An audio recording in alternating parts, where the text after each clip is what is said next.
अब की बार 400 पार, ये नारा तो हमने इस चुनाव में बहुत बार सुना था, लेकिन बीजेपी की सरकार ने 300 भी पार नहीं किया और आज उन्हें गठबंधन की सरकार बनाने पे मजबूर होना पड़ रहा है। आज है 9 जून 2024। आज ही के दिन मोदी शपथ लेने वाले हैं, ये डिसाइड हुआ है। अब आज शपथ ग्रहण के बाद क्या क्या चीज़ें बदलेंगी, क्या क्या नई चीज़ें हमें देखने को मिलेगी, वो चीज़ें हम आने वाले वक्त में देखेंगे। इस लोकसभा इलेक्शन में कई सारे उलटफेर हमने देखे हैं। ऐसे ऐसे सीट्स पे जहाँ पे जिनका जीतना नामुमकिन था वहाँ पे वो जीत गए, और ऐसे ऐसे सीट्स भी थे जहाँ पे उनका जीतना मुमकिन था लेकिन वो हार गए। जैसे हम बात करते हैं अमेठी के ही सीट के बारे में, जहाँ पे स्मृति ईरानी पिछले बार बहुत ही अच्छे वोट शेयर से जीत चुकी थी, लेकिन इस बार वो काफ़ी बुरी तरह से हार गई है। और अयोध्या की सीट के बारे में हम कैसे भूल सकते हैं, जहाँ पे राम मंदिर की प्राण प्रतिष्ठा हुई थी, उस सीट से ही बीजेपी हार गई। अब ऐसा क्यों हुआ ये तो किसी को भी नहीं समझ में आ रहा है, पर इतना समझ में आ रहा है कि यूपी में काफ़ी सारे उलटफेर हुए हैं, जिसके कारण बीजेपी को काफ़ी ज़्यादा वोट्स का लॉस हुआ है और काफ़ी ज़्यादा सीट्स वो हार चुके हैं। और बीजेपी के पास कोई भी चॉइस नहीं बचा है कि वो बिना गठबंधन के कोई भी सरकार आराम से इजीली बना सके, क्योंकि उन्होंने 272 का आंकड़ा नहीं छुआ है। और ऐसा क्यों हुआ है, ऐसी क्या क्या गलतियां बीजेपी ने की थी जिसके कारण वो 300 क्या 272 भी पार नहीं कर पाए। और उन्होंने नारा तो लगा दिया था कि 400 पार 400 पार। इसके बहुत सारे कारण हैं जो कि आज इस वीडियो में हम लोग समझेंगे इसको डिटेल में। तो सबसे पहली जो चीज़ हमें समझनी होगी, नीतीश कुमार और चंद्रबाबू नायडू यहाँ पे बहुत बड़ा रोल प्ले कर रहे हैं। इन दोनों के सहयोग के बिना एनडीए की गठबंधन सरकार नहीं बन सकती, और हमें उन दोनों को काफ़ी ध्यान से देखना होगा, क्योंकि उन्होंने कई बार उलटफेर किए हैं, कई बार पलटी मारी है।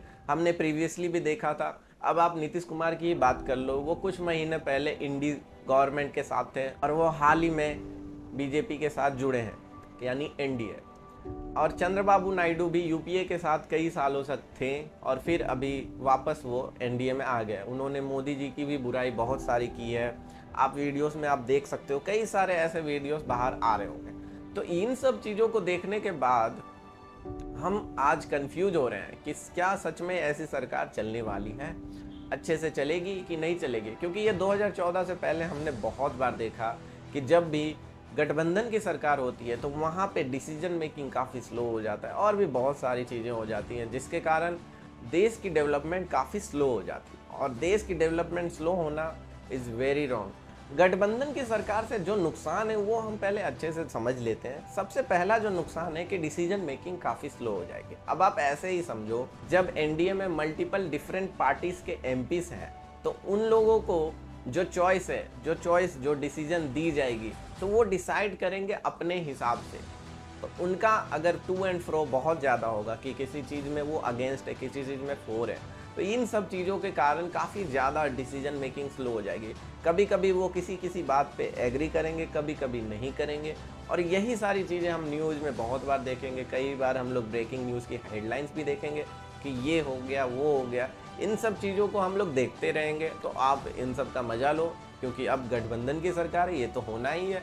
कुछ कुछ चीज़ें आप देखते रहोगे, आए दिन आपको कुछ नई बड़ी खबरें सुनने को मिलेंगी। और यहाँ पे एक ये भी समस्या है, एक ये भी डर है। ये डर बीजेपी को सबसे ज़्यादा है कि सरकार कभी भी गिर सकती है। कभी भी कोई पार्टी अगर किसी और अलायंस के साथ जुड़ गया तो वो हार भी सकते हैं और वो उनकी सरकार गिर भी सकती है, क्योंकि जो गठबंधन की पार्टीज थे उन्होंने उनका साथ छोड़ दिया। तो ऐसा हो चुका है पास्ट में भी, और आने वाले समय में ना हो, हम ये चाहते हैं। लेकिन अगर ऐसा हुआ तो बहुत तकलीफ होगी देश की डेवलपमेंट को और बहुत ज़्यादा तकलीफ होगी देश की जनता को। और गठबंधन के सरकार में अब बड़े बड़े डिसीजंस जो हम लोग सुन लेते थे कि ऐसा हो गया, वैसा हो गया, नोटबंदी हो गई, और बहुत सारे बड़े बड़े डिसीजन जो लिए जाते थे, जो मोदी हमें बताते थे कि ये डिसाइड किया उन्होंने, चाहे जीएसटी लाने की बात हो या कोई भी चीज़ हो। लेकिन अब बड़े बड़े डेवलपमेंट, बड़े बड़े डिसीजंस लेने में बहुत देर आएंगी, बहुत टाइम लगेगा। क्योंकि अगर एनडीए में मल्टीपल पार्टीज हैं तो उन सब की सहमति चाहिए, तब जाके कोई डेवलपमेंट की डिसीजन ली जाएगी, तब जाके कोई डिसीजन लेने पे उस पर काम किया जाएगा। और ये सारी चीज़ें क्यों हो रही है, सबसे मेन जो रीज़न है, जो कारण है, उसको हम लोग अच्छे से समझते हैं कि यार ये सब चीज़ें हो क्यों रही हैं। क्यों गठबंधन की सरकार आ रही, ऐसी मजबूरी क्यों हुई है, क्यों बीजेपी ने 272 का भी आंकड़ा नहीं छुआ। तो वो कारणों को हम समझते हैं। सबसे पहला जो कारण है वो ये है कि पूरी बीजेपी मोदी पे डिपेंड हो गई। आपने कई बार ऐसा सुना होगा कि बीजेपी की सरकार के बारे में कोई बात नहीं कर रहा, सब क्या बोलते हैं, मोदी सरकार मोदी सरकार। अब बच्चों बच्चों के जुबान पे यही चीज़ है, बड़ों के जुबान पे भी यही चीज़ है। जब हम ये देखते हैं कि आप जो ब्रांड है, मतलब पार्टी तो बीजेपी की है ना, अगर आप बीजेपी को अप फॉरवर्ड नहीं करोगे, नए नए चेहरे नहीं लाओगे, उनको ब्रांड नहीं बनाओगे, सिर्फ मोदी ब्रांड पे अगर डिपेंड होगे, तो ऐसा पॉसिबल ही नहीं है कि आप जीत सकते हो। क्योंकि एक पॉइंट पे मोदी जी की भी पॉपुलैरिटी घट सकती है, लेकिन अगर आपने अपने ब्रांड यानी बीजेपी को अच्छे लेवल पे उसको शोकेस किया है और उसको एडवर्टाइज किया है, अच्छे लेवल पे उसका प्रचार किया है, तो बहुत ज़्यादा चांसेस है कि बीजेपी के नाम से भी लोगों को वोट्स मिलने लगेंगे। लेकिन फिलहाल क्या हो रहा है कि ये पूरा जो वोट शेयर है वो इसलिए लोग वोट कर रहे हैं क्योंकि मोदी वहाँ पे हैं।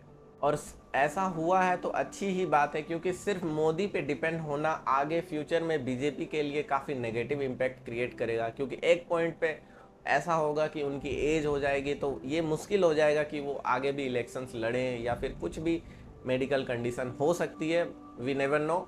लेकिन अगर बीजेपी अपनी ब्रांड को प्रमोट करे, बीजेपी ब्रांड को, ना कि मोदी ब्रांड को, तब ज़्यादा चांसेस है कि जो भी नए चेहरे आएंगे उनको भी वोट्स मिलेंगे, क्योंकि बीजेपी के तरफ से वो सीट्स के लिए लड़ रहे हैं। तो बीजेपी ब्रांड को इन्हें प्रमोट करना चाहिए और भी बड़े लेवल पे, क्योंकि इनका मेन प्रमोशन जो हो रहा है वो फिलहाल हो रहा है मोदी सरकार, ना कि बीजेपी सरकार।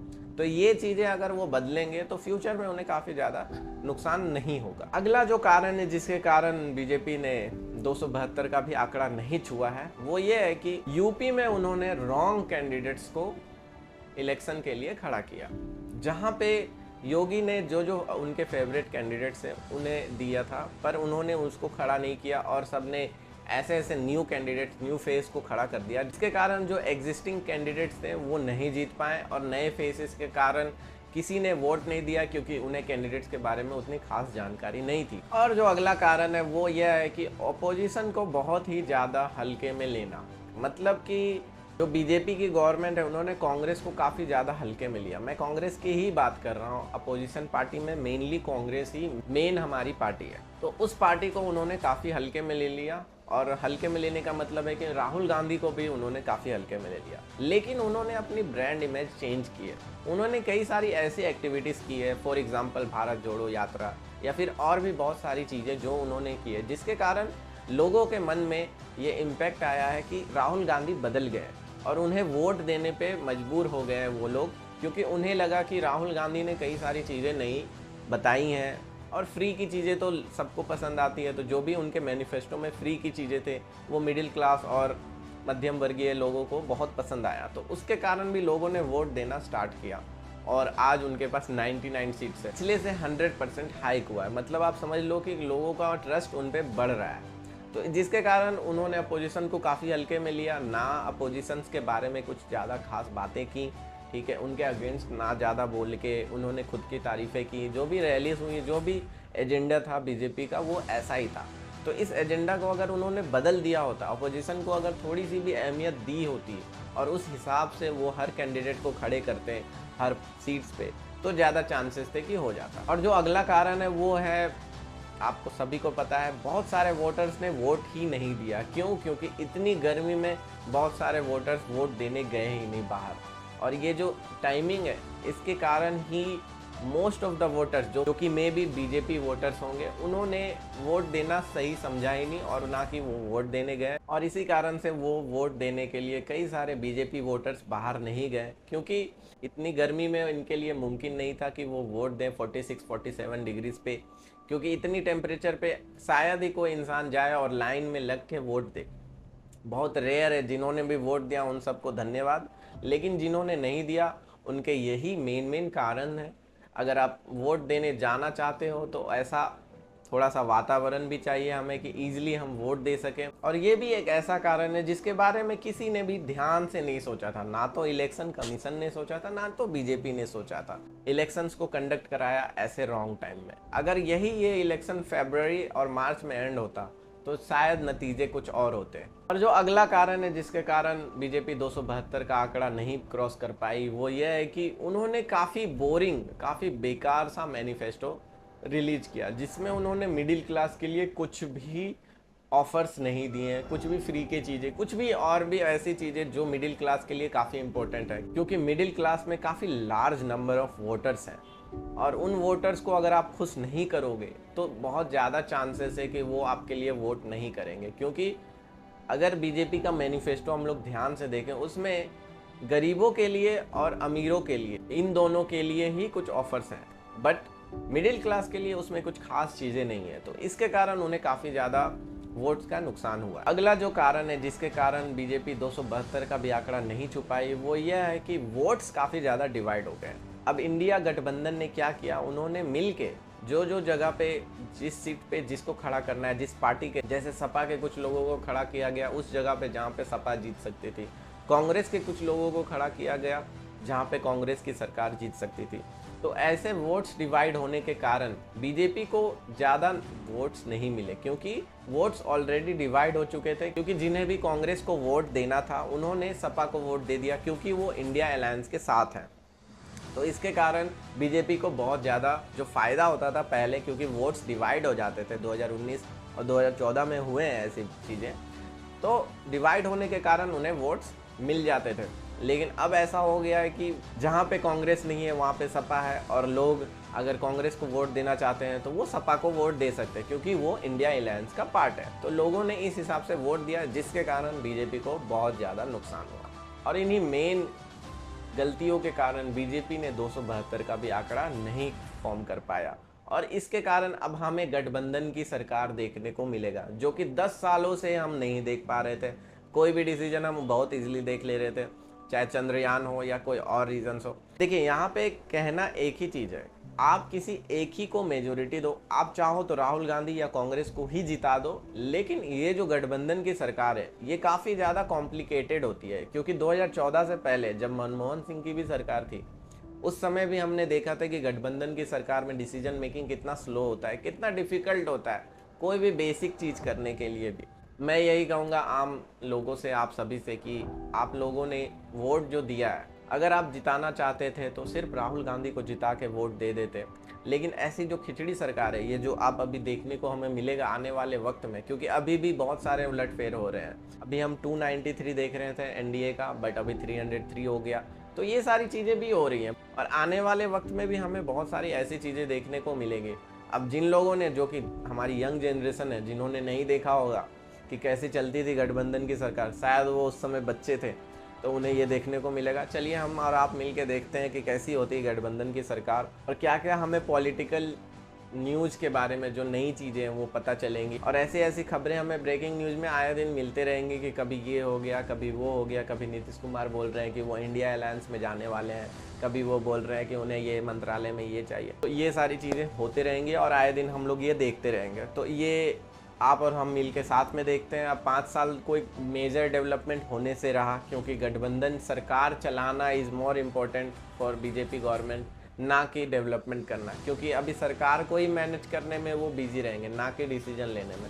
सो मैं उम्मीद करता हूँ, क्योंकि अगर अटल जी का एग्जाम्पल लें तो उन्होंने भी एनडीए की गठबंधन सरकार चलाई थी और उन्होंने भी बहुत बड़े बड़े डिसीजंस लिए थे। अगर उनसे इंस्पायर होकर वो मोदी जी वैसा करेंगे तो बहुत अच्छा होगा देश के डेवलपमेंट के लिए।